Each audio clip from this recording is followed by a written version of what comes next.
ఇండస్ట్రీలో హీరోలతో పోల్చుకుంటే హీరోయిన్స్ సర్వైవ్ అయ్యే కాలం చాలా తక్కువ. హిట్స్ పడితే గట్టిగా 10 ఏళ్ళు కంటిన్యూ అవుతూ ఉంటారు.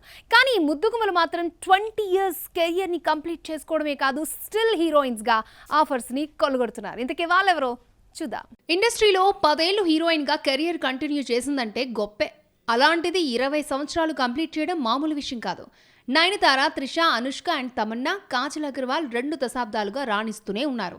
స్టిల్ క్రేజీ ఆఫర్స్ని కొల్లగొడుతూ యంగ్ హీరోయిన్స్కి కాంపిటీషన్ ఇస్తూనే వాళ్ళల్లో కూడా స్ఫూర్తిని నింపుతున్నారు. 2003లో మనసిన్నక్కరే మూవీతో మలయాళ ఇండస్ట్రీలో అడుగుపెట్టిన నయనతార 22 సంవత్సరాల కెరియర్ని కంప్లీట్ చేసుకుంది.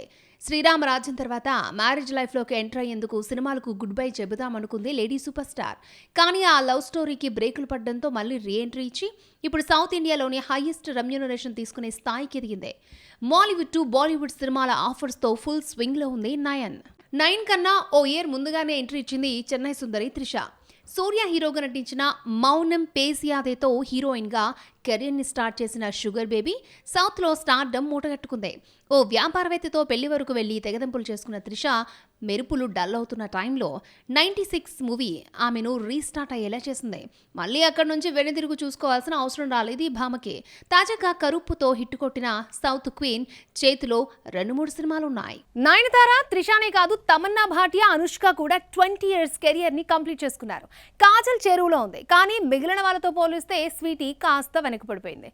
ఈ స్టార్ హీరోయిన్స్ బాలీవుడ్, టాలీవుడ్ అంటూ బిగ్ ఇండస్ట్రీల వైపు ఫోకస్ చేస్తూ ఉంటే ఒకప్పుడు వీళ్ళకు కునుకు లేకుండా చేసిన అనుష్క మాత్రం కంటెంట్ బేస్డ్ ఇండస్ట్రీ వైపు టర్న్ తీసుకుంటోంది. South star heroine Tamannaah Bhatia 16 ఏళ్లకే మొహానికి మేకప్ వేసుకుంది. 2005లో చాంద్ షా రోషన్ చెహ్రాతో బాలీవుడ్ ఎంట్రీ ఇచ్చిన మిల్కీ బ్యూటీ అదే ఏడాది శ్రీతో టాలీవుడ్ తెరంగేట్రం చేసింది. అప్పటి నుంచి సౌత్లో ఓ వెలుగు వెలిగింది తమన్నా. బాహుబలికి ముందు బాలీవుడ్కి గెస్ట్గా మారిన తమ్ము ఇప్పుడు అక్కడే పర్మనెంట్ అయ్యేందుకు ప్లాన్ చేసుకుంటోంది. ప్రస్తుతం ఆమె చేతిలో 5 హిందీ ప్రాజెక్టులున్నాయి. లేట్గా ఇండస్ట్రీలోకి అడుగుపెట్టిన ఫాస్ట్గా స్టార్ హీరోయిన్ స్థాయికి ఎదిగింది అనుష్క శెట్టి. 24 సంవత్సరాల్లో సూపర్ సినిమాతో టాలీవుడ్ తెరంగేట్రం చేసిన ఈ కన్నడ కస్తూరి ఆమె కెరియర్ టర్నింగ్ పాయింట్ అయిన మూవీ అరుంధతి. లేడీ ఓరియంటెడ్ చిత్రాలకు ఓ బ్రాండ్ ఇమేజ్ క్రియేట్ చేసిన స్వీటీ బాహుబలితో మరొక మెట్టెక్కింది. కానీ సైజ్ హీరో కోసం చేసిన ప్రయోగం వికటించి ప్రస్తుతానికి రేసులో కాస్త వెనకపడింది. ఈ సీనియర్ బ్యూటీలు బాలీవుడ్, టాలీవుడ్ లాంటి బిగ్గెస్ట్ ఇండస్ట్రీలను టార్గెట్ చేస్తుంటే అనుష్క మాత్రం కథనారుతో మలయాళ ఇండస్ట్రీలోకి ఎంట్రీ తీసుకుంటోంది. 20 సంవత్సరాల కెరియర్ కు అతి చేరువలో ఉంది టాలీవుడ్ చందమామ కాజల్ అగర్వాల్. 2007లో వచ్చిన లక్ష్మీ కళ్యాణంతో తెలుగు ప్రేక్షకులకు పరిచయమైన కాజు పాప ఇప్పటికీ వాళ్ళతో టచ్ కోల్పోలేదు. గౌతమ్ కిచ్లుతో వివాహం, ఓ బిడ్డకు జన్మనిచ్చిన కాజల్ బాలీవుడ్ ఇటు టాలీవుడ్ లోను సెలెక్టివ్ గా సినిమాలు చేస్తూ సెకండ్ ఇన్నింగ్స్ మరింత స్ట్రాంగ్ గా చేసుకోబోతోంది. ఇండస్ట్రీలో హీరోలకి క్రేజ్ ఎక్కువ, వీళ్ళ తర్వాతే దర్శకులకు క్రెడిట్ దక్కేది. కానీ ట్రెండ్ మారింది. దర్శకుల క్యాపబిలిటీని ఆడియన్స్ ఐడెంటిఫై చేయడంతో బీభత్సమైన ఫ్యానిజం ఏర్పడింది. ఆటోమేటిక్గా వాళ్ళకు ఇమేజ్ వెయిటేజ్ పెరిగింది. ఇదే డైరెక్టర్స్ రెమ్యూనరేషన్కి రెక్కలొచ్చేలా చేసింది. టాలీవుడ్ స్థాయిని హాలీవుడ్ రేంజ్కు తీసుకెళ్లిన జక్కన్న స్టార్ హీరోల కన్నా ఎక్కువ క్రేజ్ని సంపాదించుకున్నాడు. హీరో మ్యాటర్ కాదు, కానీ ఏ హీరోతో సినిమాలు చేసినా సక్సీడ్ అవుతున్న నేపథ్యంలో రాజమౌళికి డిమాండ్ పెరిగింది. ఇక economical theory demand and supply ప్రకారం పేమెంట్లో మార్పులు మొదలయ్యాయి. దేశంలోనే హైయెస్ట్ రెమ్యూనరేషన్ తీసుకుంటున్న దర్శకుడిగా అవతరించాడు జక్కన్న. వారణాసి కోసం 200 కోట్లను చార్జ్ చేస్తున్నాడు నా టాక్ వినిపించింది. కానీ ప్రాఫిట్ లో షేర్ కోరుతున్నాడని టాక్. పుష్పతో పాన్ ఇండియా ఐడెంటిటీని క్రియేట్ చేసుకున్న అల్లు అర్జున్ కూడా నెక్స్ట్ సినిమాను ఆ స్థాయికి తగ్గకుండా ప్లాన్ చేస్తున్నాడు. బాలీవుడ్ బాక్స్ ఆఫీస్ ని షేక్ చేసిన బన్నీ నెక్స్ట్ అట్లీకి ఛాన్స్ ఇచ్చాడు. ఎందుకంటే షారుఖ్ ఖాతాలో జవాన్ రూపంలో బిగ్గెస్ట్ హిట్ వేశాడు అట్లీ. ఇక అట్లీ తీసిన సినిమాలన్నీ కమర్షియల్ హిట్స్ కావడంతో ఈ కోలీవుడ్ డైరెక్టర్ ఇమేజ్ డబుల్ అయి అతడి రెమ్యూనరేషన్ వెయిటేజ్ పెరిగింది. అందుకే బన్నీతో సినిమాకి ఏకంగా 100 కోట్లు చార్జ్ చేస్తున్నాడు అట్లీ. జస్ట్ ఎలివేషన్స్ తోనే హీరోలకు క్రేజ్ తెచ్చిన దర్శకుడు ప్రశాంత్ నీల్ కూడా పేమెంట్ పెంచేశాడు. తారక్ డ్రాగన్ మూవీ కోసం రెమ్యూనరేషన్తో పాటు ప్రాఫిట్ షేర్ అడుగుతున్నాడట. 50% షేర్ కావాలట. అయితే గ్రీన్ సిగ్నల్ ఇచ్చాయట నిర్మాణ సంస్థలు. అంటే నీల్ మామ క్రియేట్ చేసిన ఇంపాక్ట్ అలాంటిది. మరి ఫ్యామిలీ ఎంటర్టైనర్లతోనే బాక్స్ ఆఫీస్ బెండు తీసే అనిల్ రావిపూడి కూడా ఇలాంటి ఇమేజ్ ఏర్పడింది.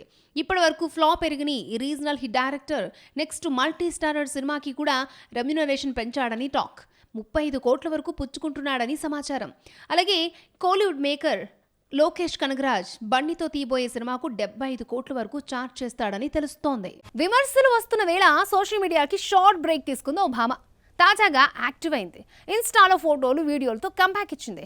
ఇంకొక బ్యూటీ సామాజిక మాధ్యమాలకు స్మాల్ బ్రేక్ ఇస్తారంటోంది. ఇంతకీ ఎవరా భామలు నెట్టింటికి ఎందుకు దూరం జరిగారో చూద్దాం. జాన్వీ కపూర్ ఎన్నో హోప్స్ పెట్టుకున్న పెద్ద సినిమా ఆమెకు పాజిటివ్ కన్నా నెగిటివ్ నే ఎక్కువగా తెచ్చిపెట్టింది. ఇప్పుడంటే సమస్య సద్దుమణిగింది. కానీ రిలీజ్ అయిన కొత్తలో జాను అవుట్ఫిట్ మూవీలోని ఆమె క్యారెక్టర్ పై విమర్శలు వచ్చాయి. దీంతో సోషల్ మీడియాకు దూరమైంది జాన్వీ. సినిమా గురించి కానీ విమర్శలపై కానీ ఎటువంటి కామెంట్లు చేయలేదు. ఇక సినిమా వచ్చి ఛానల్ కావడం, ఆడియన్స్ మర్చిపోవడంతో మళ్ళీ యాక్టివ్ అయి ఫోటోలు వీడియోలు షేర్ చేస్తోంది భామ. జాన్వీ సోషల్ మీడియా రీఎంట్రీ ఇస్తే కయాదు లోహర్ స్మాల్ బ్రేక్ తీసుకుంటున్నట్లుగా స్టేట్మెంట్ పాస్ చేసింది. కొన్నిసార్లు మనం శరీరానికి ఇచ్చే రెస్ట్ మనసుకు కూడా అవసరం. నేను కాస్త నెమ్మదించి డిస్కనెక్ట్ అవ్వాలని, స్క్రీన్ కు అవతల ఉన్న జీవితంతో నాతో నేను ఎక్కువ టైం గడపాలని భావిస్తున్నానంటూ నోట్ పంచుకుంది. తనకు మద్దతుగా నిలిచిన వారికి థ్యాంక్స్ చెబుతూ ఏదైనా ఇంపార్టెంట్ అప్డేట్స్ ఉంటే తన టీం ఇన్స్టా అకౌంట్ ద్వారా ఇన్ఫార్మ్ చేస్తుందంటూ చెప్పుకొచ్చింది. సోషల్ మీడియాలో విమర్శలు ప్లస్ బిజీ వర్క్ షెడ్యూల్స్ వల్ల నెట్టింటికి దూరం అవుతున్నారు భామలు. Mollywood hero Nivin Pauly career మలుపు తిప్పిన సినిమా ప్రేమం. ఆల్ఫోన్స్ పుత్రేన్ దర్శకత్వంలో వచ్చిన ఈ సినిమా అప్పట్లో బ్లాక్ బస్టర్ హిట్. సర్వమాయ రానంత వరకు నివిన్ ఫిల్మోగ్రఫీలో హైయెస్ట్ గ్రాసర్ సినిమా ఇదే. అంతలా ఇంపాక్ట్ క్రియేట్ చేసిన ఈ కాంబో మళ్ళీ రిపీట్ కాబోతోంది. 2015లో మలయాళ ఇండస్ట్రీని ఊపేసింది ప్రేమం. నివిన్ పౌలీ హీరోగా, ఆల్ఫాన్స్ పుత్రేన్ డైరెక్షన్ లో వచ్చిన ఈ సినిమా కల్ట్ క్లాసిక్ చిత్రాల్లో ఒకటిగా నిలిచింది. 4 కోట్లతో సినిమా తీస్తే 75 కోట్లను వసూలు చేసి ఆశ్చర్యపరిచింది. అక్కడ బాక్స్ ఆఫీస్ పై ఇంపాక్టే కాదు, ట్రయాంగిల్ లవ్ స్టోరీలకి కొత్త అర్థం చెప్పింది ఈ సినిమా. నివిన్ పౌలీ కెరియర్ ని తిప్పేసిన సినిమా ప్రేమం. సర్వమాయ రానంత వరకు అతడి కెరియర్ లోనే హైయెస్ట్ గ్రాసర్ చిత్రంగా నిలిచింది. ఇప్పుడు స్టార్ హీరోయిన్లుగా కొనసాగుతున్న సాయి పల్లవి, అనుపమ పరమేశ్వరన్లకు లైఫ్ ఇచ్చింది కూడా ఈ సినిమానే. ఈ సినిమాకు సాయి పల్లవి కొరియోగ్రఫీ చేయడం విశేషం. అప్పుడే మూవీ వచ్చి 11 ఏళ్లు కంప్లీట్ కావస్తోంది. ప్రేమం తర్వాత నివిన్ పౌలీ ఎన్నో సినిమాలు చేసి స్టార్ హీరోగా ఎదిగాడు. కానీ డైరెక్టర్ గా 1-2 సినిమాలకే పరిమితమయ్యాడు. దర్శకుడిగా ట్రాక్ తప్పిన ఆల్ఫోన్సోకి తిరిగి ఫేమ్ తెచ్చేందుకు మరొక ఛాన్స్ ఇస్తున్నాడు నివిన్ పౌలీ. తన మైల్ స్టోన్ సినిమా 50వ ప్రాజెక్ట్ కి ఆల్ఫోన్సోను సెట్ చేశాడు హీరో. జూన్ 27న టైటిల్ రివీల్ చేయనున్నారు. స్పోర్ట్స్ డ్రామాగా తెరకెక్కుతున్నట్లు సమాచారం. మరి ఈ కాంబో సర్వమాయ రికార్డ్స్ ని చెరిపేస్తుందో లేదో చూడాలి. గ్లామర్ హీరోయిన్ గా కెరీర్ స్టార్ట్ చేసి ఇప్పుడు కంటెంట్ రోల్స్ తో తనకంటూ ప్రత్యేక గుర్తింపు తెచ్చుకున్న నటి అదా శర్మ. ది కేరళ స్టోరీతో పాన్ ఇండియా అటెన్షన్ సంపాదించిన ఆమె ఇప్పుడు మరాఠీ ఇండస్ట్రీలోకి అడుగు పెడుతోంది. గ్లామర్ హీరోయిన్ నుంచి పవర్ఫుల్ పర్ఫార్మర్ గా మారిన అదా శర్మ జర్నీపై ఒలుకెద్దాం. 2008లో వచ్చిన 1920 మూవీతో బాలీవుడ్ లో ఎంట్రీ ఇచ్చిన అదా శర్మ తన ఫస్ట్ ఫిల్మ్ తోనే మంచి గుర్తింపు తెచ్చుకుంది. హారర్, యాక్షన్, రొమాంటిక్ జానర్స్ లో వరుసగా సినిమాలు చేస్తూ తన వర్సిటాలిటీని నిరూపించుకుంది. హసీతో ఫసీ, కమాండో సిరీస్ సినిమాలు ఆమె కెరీర్ లో ఇంపార్టెంట్ మూవీస్ గా నిలిచాయి. టాలీవుడ్ లో పూరి జగన్నాథ్, నితిన్ కాంబోలో వచ్చిన హార్ట్ అటాక్ సినిమాతో ఎంట్రీ ఇచ్చిన అదా సన్ ఆఫ్ సత్యమూర్తి, క్షణం, సుబ్రహ్మణ్యం ఫర్ సేల్ వంటి చిత్రాల్లో నటించింది. గ్లామర్ రోల్స్ మాత్రమే కాకుండా పర్ఫార్మెన్స్ ఓరియంటెడ్ క్యారెక్టర్స్ ను కూడా ఎంచుకుంటూ తన ప్రత్యేకతను చూపించింది. తెలుగు ప్రేక్షకుల్లో కూడా మంచి గుర్తింపు సంపాదించుకుంది. అదా శర్మ కెరీర్ లో బిగ్గెస్ట్ టర్నింగ్ పాయింట్ గా నిలిచింది ది కేరళ స్టోరీ. ఈ సినిమాలో ఆమె చేసిన పర్ఫార్మెన్స్ దేశవ్యాప్తంగా చర్చనీయాంశమైంది. లో బడ్జెట్ తో తెరకెక్కిన ఈ సినిమా బాక్సాఫీస్ వద్ద సెన్సేషన్ క్రియేట్ చేసింది. ఆ తర్వాత బస్తర్, ది నక్సల్ స్టోరీలో ఐపీఎస్ ఆఫీసర్ పాత్రలో కనిపించి మరోసారి తన యాక్టింగ్ రేంజ్ చూపించింది. ఇప్పుడు గజ్రా సినిమాతో మరాఠీ సినిమాలోకి ఎంట్రీ ఇస్తున్న అదా శర్మ మరో ఇంటెన్స్ రోల్ తో ప్రేక్షకుల ముందుకి రానుంది. ఫస్ట్ లుక్ ఇప్పటికే సోషల్ మీడియాలో బజ్ క్రియేట్ చేస్తోంది. ఇందులో అదా శర్మ రక్తం మరకలతో ఉన్న వధువు అవతారంలో భయానకంగా, తీవ్రమైన భావోద్వేగాలతో కనిపించింది. డిఫరెంట్ స్టోరీస్, స్ట్రాంగ్ క్యారెక్టర్స్ ఎంచుకుంటూ తన కెరీర్ ను నెక్స్ట్ లెవెల్ కి తీసుకెళ్తున్న నటిగా అదా శర్మ నిలుస్తోంది.